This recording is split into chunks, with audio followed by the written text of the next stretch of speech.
quality therapy is not looking to change the child, right? We're looking to change behavior in a way that is going to promote a better quality of life, right? But the right approach has to be neuroaffirming.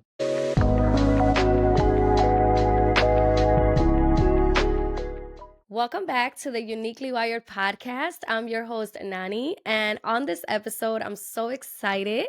I call this person the GOAT of ABA. Okay. I just call him the GOAT because, y'all, I'm telling you, I have not met a BCBA like him.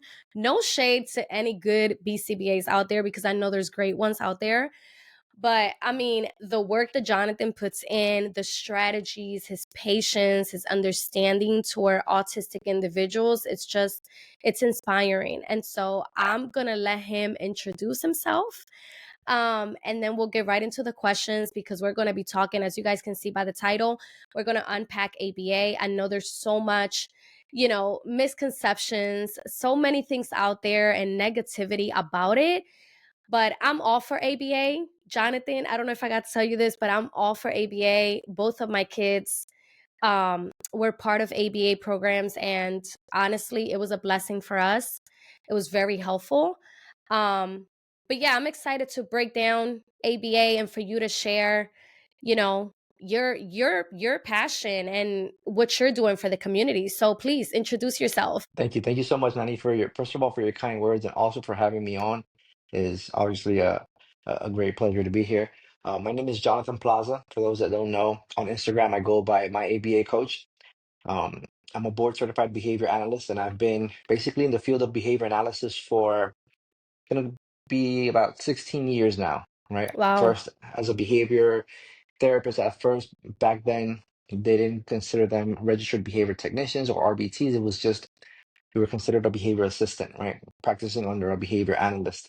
So I started back in 2009 and primarily working with the autistic population, right? I had the opportunity to work with many different settings. So being able to work in a clinical settings where there were multidisciplinary approaches taking place, right? Mm, With OT and speech and physical therapy and music therapy. So that experience early on for me was very crucial in almost helping me shape my approach early on. And through the years, I was able to tap into different areas, work in different companies and school-based therapy, home-based therapy.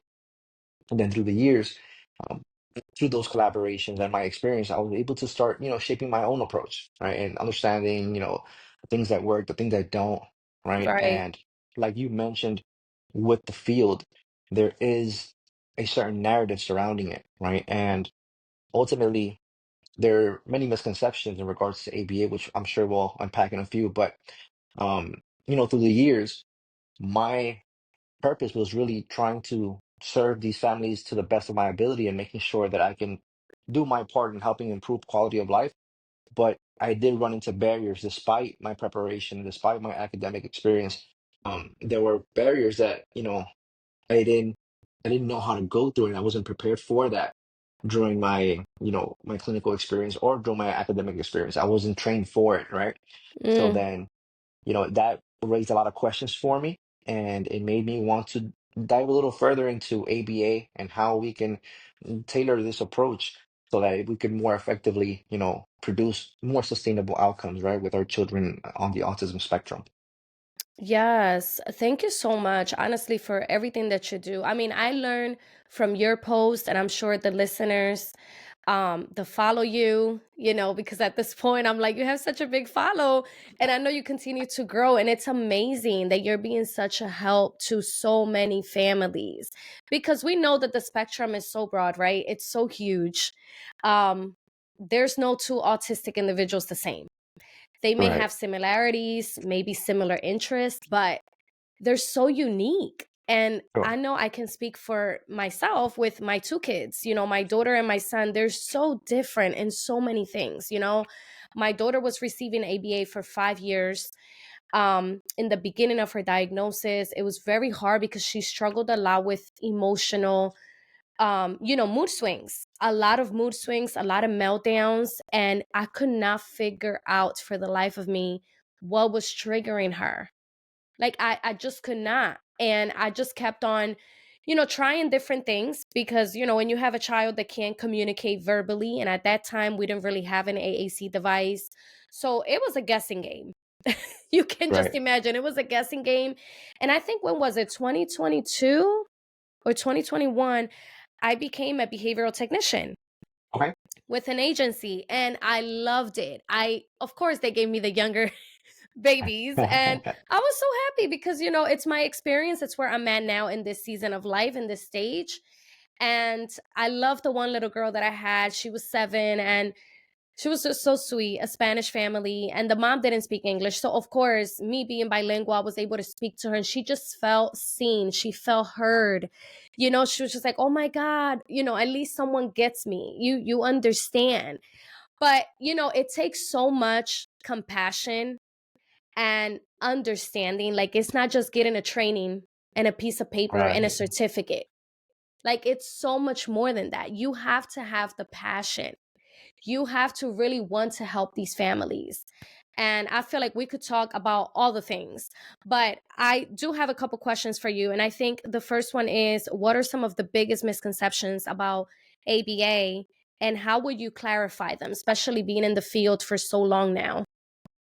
So I'm glad you made that question because I think one of the biggest misconceptions is that ABA is specifically designed to treat autism or as an option for autism and specifically only for autism, right? Mm-hmm. Where applied behavior analysis is a scientific approach to understanding behavior, human behavior, right? Not autistic behavior, but human behavior. And the autism condition is a Mm-hmm. condition that has so many moving parts, right?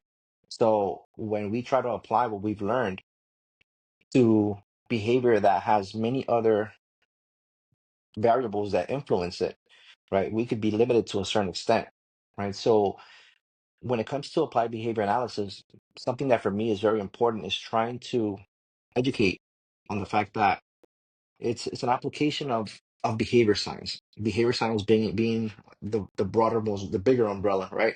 And Exactly. ABA being just a branch of that, an application of behavior science, right? Mm-hmm. And I think it's important to note that because part of us being able to serve families and being able to create opportunities for lasting change includes us knowing our limitations too, and understanding that our science isn't designed to treat autism, right?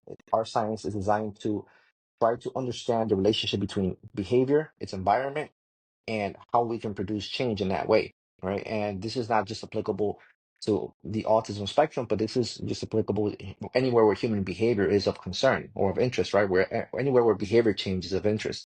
And that's why Exactly. with my platform, uh, part of part of it is, aside from me trying to educate families on what quality therapy should look like in the context of ABA, part of my purpose is also trying to tap into different areas and almost provide information on how the application of ABA is beneficial not only on the autism spectrum, but also in the areas of mental health, sports, and health and wellness. Yeah, and I love that. And I know you guys work a lot on life skills, which Yes. it's something that I absolutely love. I just had I just had my son's IEP meeting and he's 5, so he's transitioning into elementary school. Um and so I know one of the things that we're going to start working on actually next week as they have spring break, it's potty training. Okay. Fun times. Anyways, I did it for like a week and then I was like, boys are fun because, my daughter picked up on it so quickly. With him, he's also so tiny. I mean, we're talking about a 33-pound 5-year-old. My son is a peanut, okay? He's little. So like the toilet is bigger than him. And Sure. like it's so like I tell my husband, I'm like, we really need to get him like a little fake potty because Right. there's no way. And he sits, he's very compliant. I would say that my kids are very compliant. They can adapt to things really quick, which is a good thing. Right. But he'll sit for like 10 minutes, doesn't do anything. And so my point is, I brought it up during the IP because I thought it's something that the OT can definitely implement, because it's a motor thing too. And come to find out, for some reason, here in PA specifically, that program they don't have that anymore. Like OTs cannot work with that anymore. Okay. So I'm kind of like, okay, do you think as a BCBA, and obviously you don't know my son or you don't know much about him, but like, do you think I should try and add ABA just to work on that? Or would it have to be like a whole plan? Like he wouldn't qualify just for that. Like, what are your thoughts on that? If that So makes sense. that's Sorry. I feel like that question was no, no. a I little bit. I think I think I understand where where you're going with it, but it comes down to whether so the insurance plays a big role, right? Every time we're dealing with Mhm. insurance, we have to make sure that our targets or objectives are all behavioral, right? So we're specifically focusing on behavior, but that's also, I feel like, one of the limitations in our science is that as clinicians, we feel that we only can apply our science and our expertise with behavior reduction. If there's tantrums, Mm, self-injury, if there's aggression, right? Severe behaviors. But in reality, behavior is everywhere. Right? it's Behavior is everything. Yeah. everywhere, right? And it's everything Mhm. that we do is behavior, even from uh, things that may not be as observable, right? Even down to our thinking patterns and our emotions, those are also have behavioral components because they Mhm. manifest in action a lot of times. So, so I think when it comes to potty training specifically, and in my 15 years, I've had at least a good 10 cases with that I've potty trained before. Um, Mm, and I think it comes down, there's so many factors that influence a child's ability to grasp the concept of, hey, I will potty in the toilet, right? And it goes just beyond repetition of sitting him at the toilet. A lot of times, with your child, and you mentioned him being compliant, which is great. There's other children mhm. that won't even tolerate the sight of the bathroom, right? So Right. that alone, Mhm. creates an opportunity to work on escape behaviors, right? That's all behavior. That's all ABA, and Right. being able to condition the bathroom and give it a different meaning, create a different learning history around it. That's all behavior, right? But if Right. we go to the insurance and then we go say, part of our objectives are going to be body training, then they look at, they see that as a target that is more related to like daily living skills, which technically fall outside of our scope per se, Mm. right? And that's, I guess, just the area where I just don't agree with that, You don't, because yeah.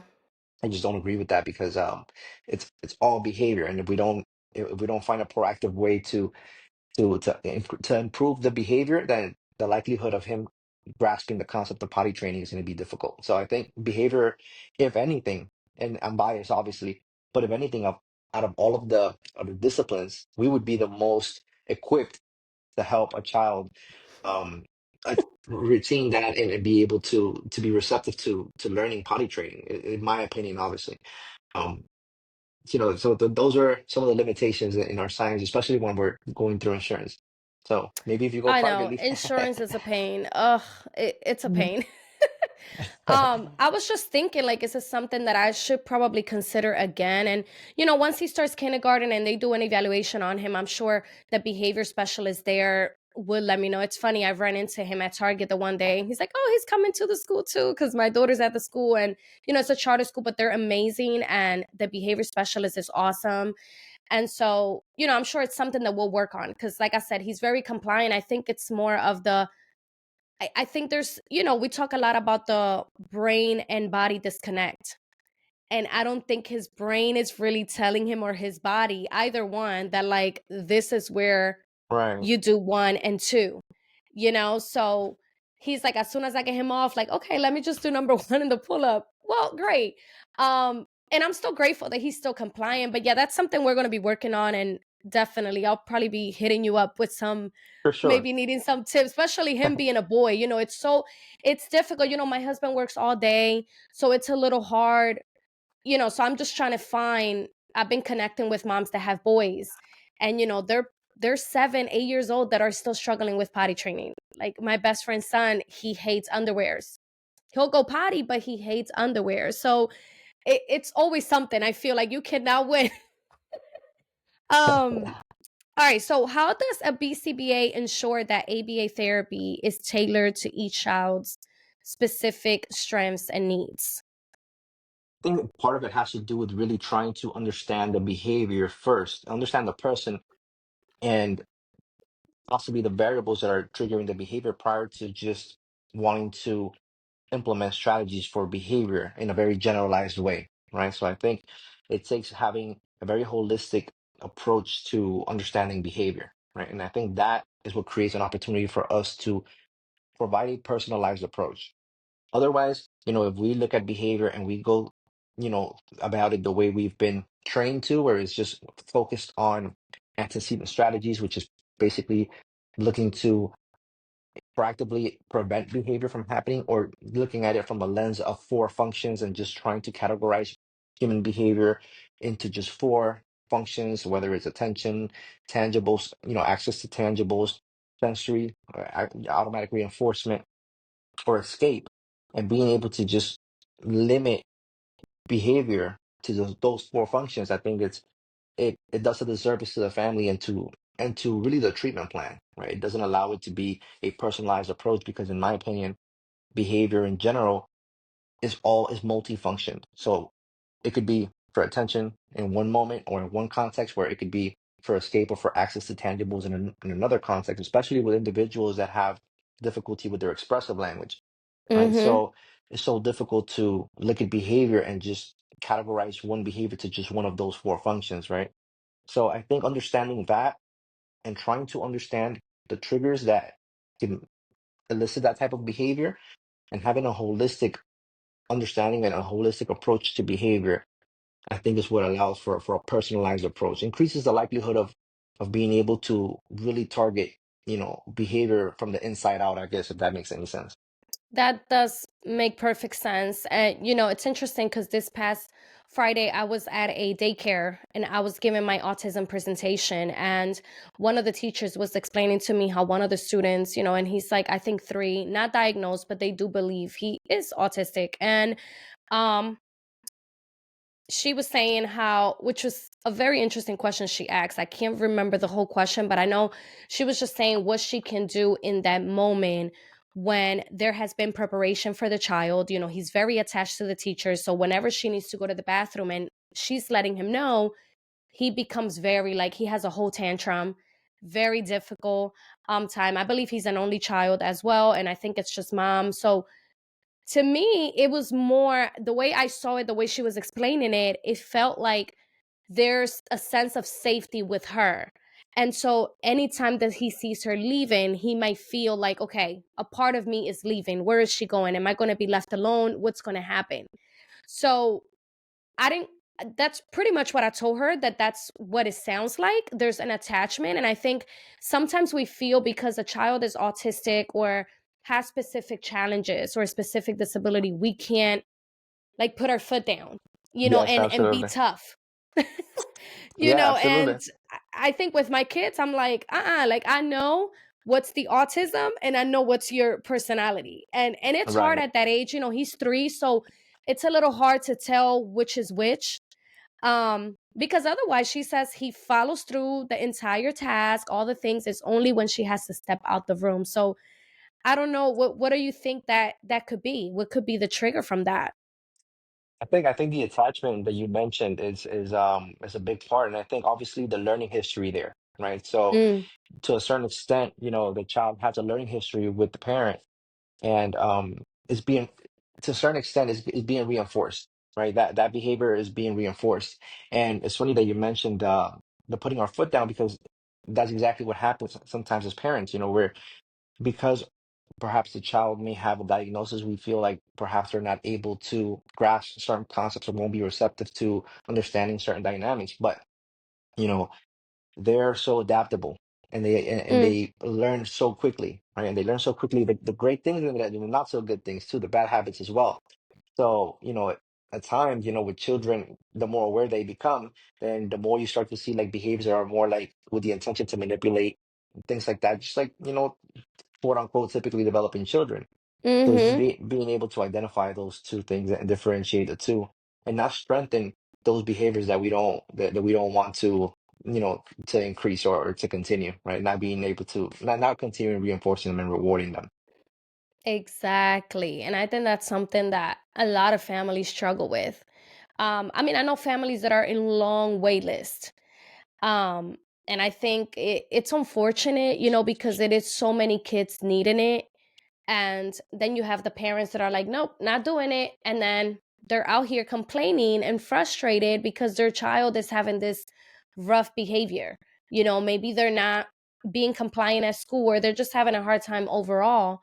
And they're not seeing, like, there's help. There's Sure. help out there. You can get it, but you have to be willing and receptive to that. Um, okay, so this next question: how can parents actively participate? I would say this is like a huge one for me because I am a very involved parent. Anybody that knows me knows that I am like forefront in my kids' therapy, and I will follow along. Whatever Okay. you're doing with my kid, whether it's OT speech, I'll become a speech therapist. Okay. At the Okay. moment, I'll become an OT because I want to make sure that I'm helping the therapist as well, that we're working as a team. And I've said this before on the podcast, this is not a one person thing. This is a Right. family affair. Like, you have to be involved. And so, how is it that, parents being active um can just be successful? Having an ABA therapy moment, like, it'll just be a successful therapy, then being involved and actually carrying through. I think part of creating a plan that is going to be likely to succeed has to include parent involvement, right? Because Mm, ultimately therapy takes place for a certain part of the day, and then the therapist leaves, and then the child is back to its natural environment, I guess you can say, and the conditions that he's accustomed to. And that's where the behaviors occur mostly, right? And it's usually under the control of the parents, or the behaviors occur in the presence of the parents, and the people that are, there mm-hmm. constantly with him, right? The therapists are not a constant in their lives because they come and go oftentimes, especially if you have a case where you have, therapy, let's say 2 times a week, 3 times a week. It's just not enough repetition. It's not enough exposure to therapeutic conditions, I guess you can say, in order for there to be like sustainable change. So it's important to have the parent involvement. And I think more than just having the parent be involved in the actual sessions, I think it's important to be strategic about it and be methodical about where and when the parent incorporates themselves into the therapy, right? Because children and all of us, we all make associations very quickly, right? So we don't want the parent to come in at times during times where we're working on certain behaviors, or where there's like perhaps aversive, stimuli or situations occurring, because we don't want that association to be made with the parent as well, right? Things of that nature. So I think it's important to know when to incorporate the parents, especially early on. Um, if the parents, for example, I'll give you an example of one of my cases. I had one child who would engage in self-injury behavior, but it seemed like during therapy hours, it wouldn't occur. It would only happen when therapy was not in place. So especially Mm, on the weekends where there was no therapy taking place. Usually, for this case, we had Monday through Friday. So Saturdays and mm, Sundays were lots of behaviors occurring. Every time we would come in on Monday, mom would have a report for us, like there was lots of self-injury, property destruction, and things of that nature. So it was all almost triggered by something that was happening at home in their natural environment, and it would include mom, whether it's a demand or redirection from mom. So part of us trying to work on that behavior we had to include mom because the behavior was occurring under those conditions. But then in looking to change that learning history between them two, because ultimately they had a pretty bad learning history there, right? And it was occurring for mm, a long time. So we had to be strategic about how we're going to incorporate the parents. So what we started doing was, when we had scheduled reinforcement breaks being the things that he enjoys doing the most during therapy, we would right. bring mom in.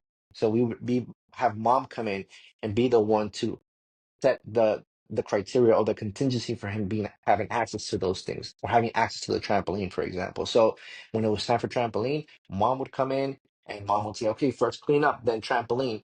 And it seemed like access to fun was under mom's control, right? Mm, So then it starts to create more of a better, more favorable learning history between mom and the child. And it's like, okay, mom also provides me with instruction that allows me fun. It's not just, redirection and reprimand, right? So right. being strategic about when we incorporate the parent, I think is very underrated. It's not talked about enough, I think. Yeah. No, it's not. I had never heard it that way. And this is why we have you here. Okay? This is why we have you here. I'm so happy that you brought that up because I never heard that. I thought, we had to be there the entire time. And so, but you wording it that way and explaining it that way, like it makes so much sense. Because it's true, some kids will probably not give you your 100% best, right? If mom is around because they know how to behave a certain way Right. because let's say, maybe if they start crying, they know mom is going to, nurture them because that's what we Yes. do as moms, right? But that is so good. Now, I know I love the first and then because that's something I'm huge in and I love preparation. I mean, having ADHD myself, it's like I discovered that just having things in place, having a schedule just helps me. It just helps me. Sure. So, Sure.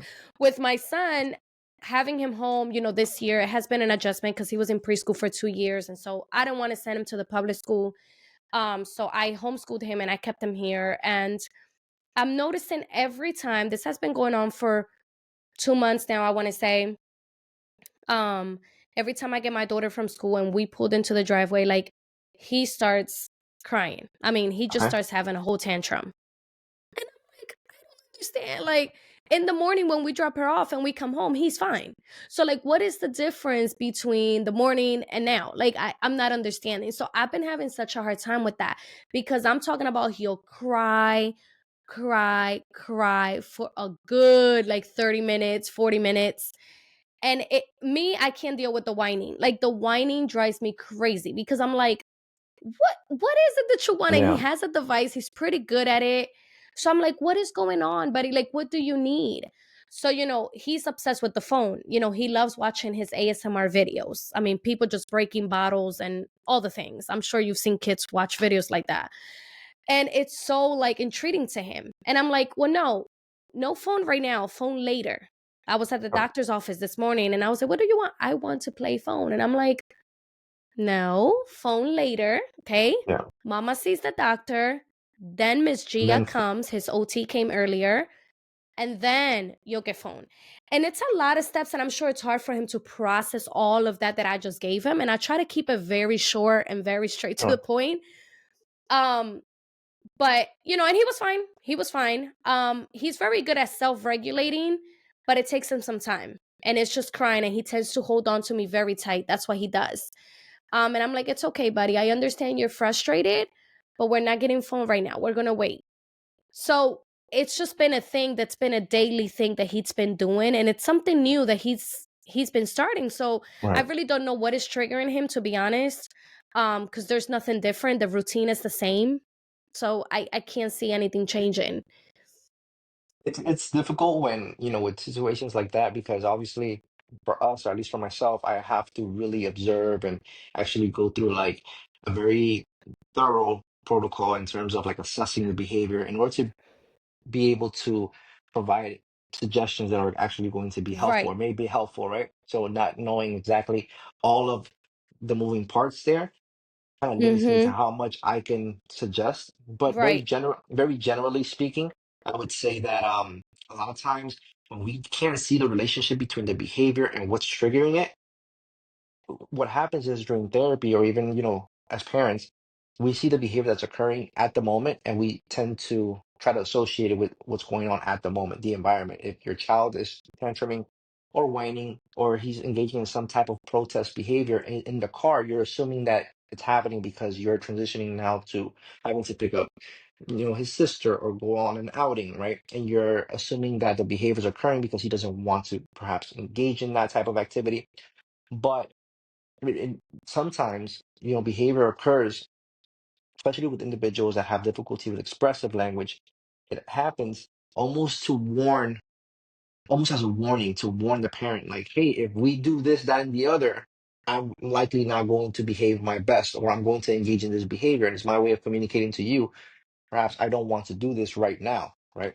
Plus added, the fact that having to wait for an individual, for a child who has difficulty with expressive language, it's already difficult enough. And that's why for me, the visual aids for me are so big. I'm so huge on visual aids and Mhm. showing the same way that I provide that verbal contingency of like first this, then that.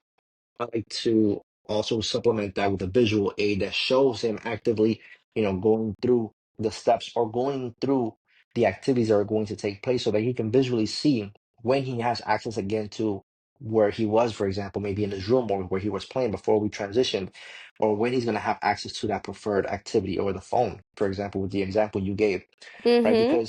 Because providing the verbal contingency, like first, we have, doctor appointment, then, phone is something that for us makes a lot of sense.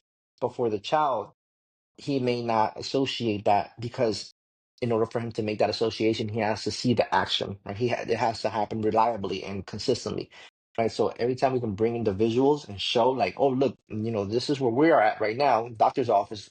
Next, we move, the little picture or little icon of yourself going down the visual schedule, right? And Yeah. we have to go through these two first before you have access to your phone.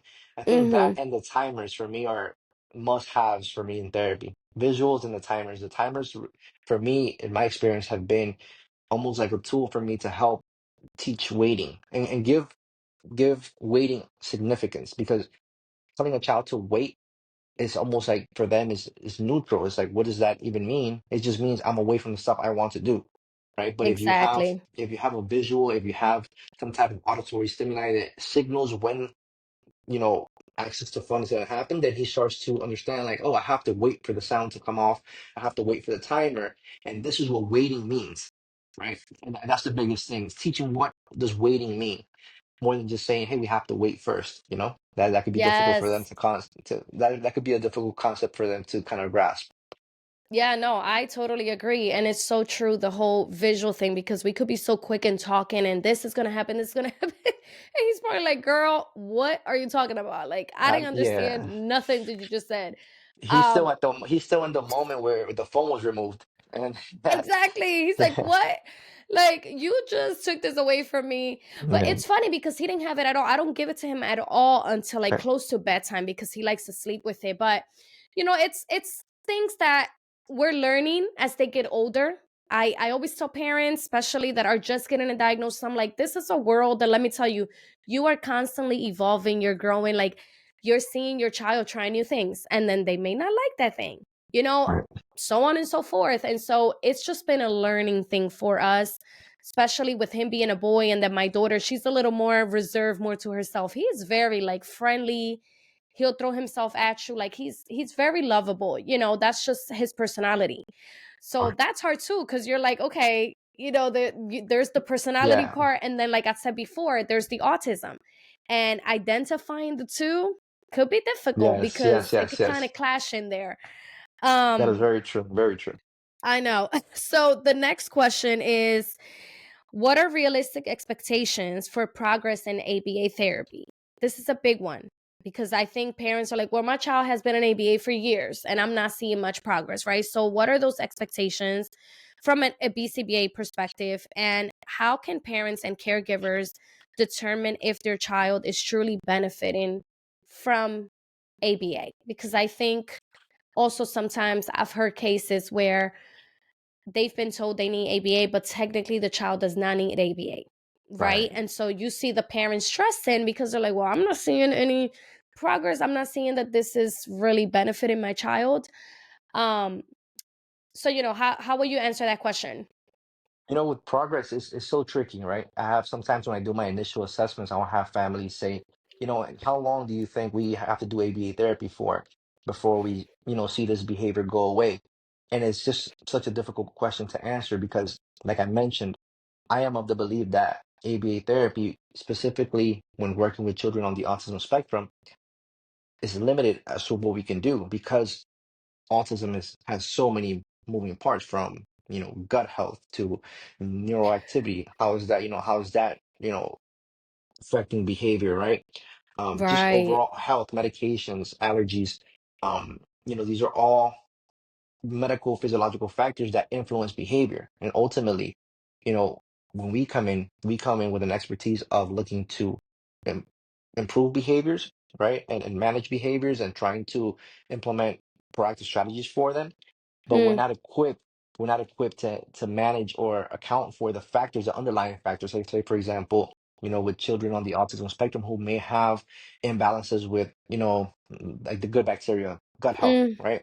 if mhm. that's eliciting if that's eliciting, let's say, or it's creating more of like self-stimulatory behaviors, as ABA therapists, we're just targeting the self-stimulatory behavior, and the imbalance is still there, right? And we're not accounting for that.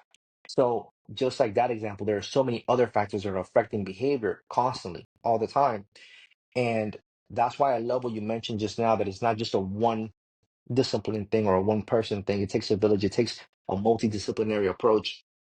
And that's why Mhm. progress for me is so difficult to to point to and figure out, and saying, for me to actually give you like a time and date, like, hey, by 6 months we'd be able to reduce this behavior or extinguish this behavior, is so difficult. It's dependent on how consistent we are with therapy. It's consistent. It depends on the approach that we have, right? Do we have a multidisciplinary approach? Do we have integrative support? Are we collaborating with different disciplines? Are we looking at different physiological factors that affect the behavior, right? Are we Right. collaborating with neurology, with gastros? Are we working with immunology? There's so many moving parts, right? And then identifying also practitioners in those disciplines that have the right approach too. That's a whole nother topic for another day. But it That's takes a good that one. that takes it takes Mhm. that type of an approach. And if everything is in place, Yeah. then I feel that you have a good likelihood of seeing progress, ongoing progress. But Mm, when you're limited to just ABA handling everything, for example, you're gonna run into so many different, barriers. yeah. And despite that, in my experience, I had many opportunities to work on cases where I'm the only discipline taking place, the only therapy in place, and we've seen great improvements in many different areas. That just goes to show how reliant the individual is, and how adaptable the brain is, right, with the child, Mm, and how in reality we can condition any type of learning. But yeah. but we do eventually run into barriers, right? And it's almost hurdles that we won't be able to get over unless we start to identify those other physiological factors and incorporate that integrative care, right? So progress is depending on so many different things. The parent involvement is huge, for the sake of just creating a different learning history. So it's definitely a difficult question to answer, but it all comes down It to, is. the quality of the therapy. Exactly. No, I agree. I mean, you can't you can't tell parents, in 6 months your child is going to stop this, because then it'll make you look like a liar if the 6 months come and they're still having a difficult time. I will I I will say mean, I will say one thing. I'm sorry to interrupt you, but I will no, say you're one good. thing. In my experience with behaviors that are severe behaviors like aggression and self-injury, property destruction, I feel comfortable saying that we're going to be able to make progress significantly fast in those areas. In my experience, especially if the child or the individual hasn't received therapy before, right? Mm, Specifically in those conditions, I've seen that the minute we have quality therapy in place, regardless of whether there's physiological factors taking place that are also influencing and things like that, you start to see a lot more progress with that. All right. So mm. so that's one example that I can say, you know what, I'm comfortable saying, if we're consistent, we can get the child to perhaps start, moving in a more functional way, and rather than engaging in self-injury or aggression, right, in order to have their Yeah. needs met. Yeah, I love that. And I think too, something that I want to point out while I have you here is that, because I feel like a lot of people say, ABA, from what I've heard in the community, ABA, it's kind of like wanting to fix our children. And I think I want you to shine, a light on the fact that if there's a parent out there that feels like, I don't want my child to be fixed, right? Because that's not what we're trying to do, right? Right. Or that's not what Jonathan is trying to do, or his coworkers, whatever. Sure. We're trying to work together. And so what would you tell, that family um that has been so hesitant in starting ABA, but there's so much negativity in their ear? Yes. Yes, so it's understandable and it's valid too. The concerns, the narrative surrounding ABA is valid. I've seen it myself, and I'm no, just in this interview that we've had today, I've already mentioned maybe like 3 times that it's a limited science when it comes to targeting, you know, progress with in autism, in that with that condition. So, Mhm. so it really Mhm. comes down to, just having that understanding, and I feel that, with families, it's important to, if I had to suggest ABA therapy to a family, I would mention, like I mentioned, having the right approach, but we're not looking to the quality therapy is not looking to change the child, right? We're looking to change behavior in a way that is going to promote a better quality of life, right? But the right approach has to be neuroaffirming, right? It has to be child led. It should be, rooted in compassion. And in order to have all of those things, you have to be aware of your limitations in the space of ABA therapy. There's many outdated methods in ABA therapy that are still taking place today. I have this platform on Instagram that I use to try to educate, families and clinicians, and I reach, so many different people, and so many different people reach out with ABA therapy teams in place already with their children, and they're stuck. They don't know what to do, um, Mm. and it's because despite having practitioners in place who are equipped with behavior change strategies and things of that nature, the approach may not be the right one, right? Mm. And that's not having the right approach is where the narrative comes, with ABA, right? When we have an approach that is focused on compliance, when we have an approach that is focused on and, and and data collection is something that I can talk about all day because data collection from a scientific, standpoint is what makes our science valid, right? Mm. Having data, the behavior was occurring at this rate. We, implemented a treatment, and then now the data shows that this behavior is not occurring anymore at that same rate. Having that correlation is what gives our science validity, but the data doesn't show at what cost was that happening, right? At what cost did we reduce the behavior?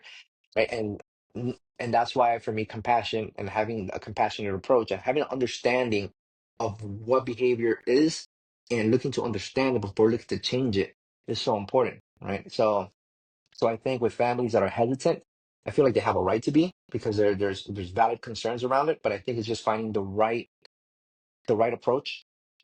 Practitioners who are practicing and looking to continue developing, right? This is an evolving field, and as clinicians, we should always be evolving and making sure that we're connected and on the same page with the latest, most up-to-date methods. And that's really what I try to promote through my platform and through my behavior network, which I'm getting ready to launch in a few weeks. And today is actually my Instagram live where I'm going to be introducing it. So Oh that's my that's later god! on. That's later on tonight at 9 p.m. Eastern time. I'll be on. I'll be on for sure. That's so awesome. I'm so Yes, happy for you, Jonathan. yes, yes. Thank you. That's huge. That is huge. Thank Wow. you. What a blessing. You are truly such a blessing to our community, and I'm just excited. I wish we could have a lot of you. I Different appreciate that. Jonathans around, but obviously there's great ones out there, and I have to say I was very very blessed to have really good BCBAs, for my kids. They were awesome, and BTs. I didn't really have anybody that I had to kick out of my house. Thank God for Of that, because I will be one to be like, no, no, thank you, you're not a good fit, course. Of course. but I'm grateful, I have to say, but just hearing so many sad stories, it's Yes. heartbreaking. So, I just want to thank you again, Jonathan, for your time, for being here, for your insight and your expertise, with all things ABA. And I think this is just so needed, to talk about. And I feel like this will bring peace and clarity to a lot of Sure. families. So, really, thank you so much. I don't know if there's anything else you want to tell the listeners before we finish the episode. Oh no, I'm just thankful for the opportunity to be on, right? And share with you guys kind of my approach and my purpose really. And with this My Behavior Network, platform is ultimately a community. And Yes. everything that we discussed today was really what led me to wanting to start My Behavior Network, a community for families and for clinicians to be able to almost have like a one-stop shop where we can all connect the way you and I are doing, but with Mm-hmm. other families that are in similar situations and in the middle of having other clinicians who have the same like-minded approach Yes. so that we can all grow together as a community and be under the same roof, basically. Families will have access to, weekly group sessions, monthly trainings, and it's not just for the families, but it's also for the clinicians. I have so many clinicians that reach out who are great BCBAs that want to do better, that see the same barriers that I've seen, in my time, and say, you know what, there's different things I could be doing, right? So Yeah. having those same individuals under my behavior network allows families to identify clinicians who have that same type of an approach, right? I think that's important. Yes. Oh my god, this is exciting. So, question, are you gonna have, like, a website and all the things? So today is the introduction through Instagram Okay. Live, where I'm going to be discussing a little bit more about what exactly My Behavior Network has to offer families and Okay. clinicians, right? And then from there, I'm going to be providing the individuals that log in today with early access to the network, right? My goal Nice. my goal is to have everything up and running before the end of the year, but Okay. there's so many moving parts to it, and I want it to be so perfect in so many ways that I don't want Yeah. to rush the launch yet, right? But Right, right. I do want to provide early access and have that foundational community already in place, so that by the time Yes. I'm hoping that by September-ish, October, I can officially open it to the public and be like, okay, you guys can come in and register, right, and have this and be part of it. But for Wow. those that attend today, we'll have the early access and we'll be already, interacting and communicating through there from the start. Oh my god. This is so exciting. I'm acting like this is my thing. Like, I'm so excited for you. But okay, so this is gonna be in person and virtual? Like, you guys are gonna offer this virtually, or is it more like, This is in all person? this is all online. So this is all remotely. Okay. So Perfect. picture like a social media almost Okay. where every person is going to have their own profile, their own bio. They're going to be Ooh. able to have even like their own location. So like as part of the community, we can have every member that's part of my behavior network, you'll be able to identify those clinicians that have those same like-minded approaches. Who are the ones that are in Philly? Who are the families that get to interact with that are all also in Philly, right? And things like that. So it's gonna Wow. be all online, but it's going to be very interactive and very dynamic. At least that's the plan. Wow. Jonathan, I'm, like, amazed. This is That's the awesome. plan. Look at you. You started from the bottom, now you're up here, okay? It's one day at a time. It's tough. It's tough, but Wow. little by little. No, it's definitely, I'm sure it takes a lot of work, a lot of dedication, and you're doing it, man. So definitely be proud of yourself. I appreciate That's that. amazing. So you guys, his Instagram is going to be down below. Are you okay with me putting your email down Yes, below of as course. well if any Of course. families have any questions? Obviously, by the time you guys watch this, the live will be a replay, but that's okay. You can go back to his page, make sure you follow him if you haven't done so, because I'm sure a lot of families do that listen to this. Um, but I'm so excited for this episode, and for you guys to listen to it. So thank you again, Jonathan. Thank you. Thank you so much I'll for see having you me. guys. Yes, I'll see you guys on another episode of the Uniquely Wired podcast.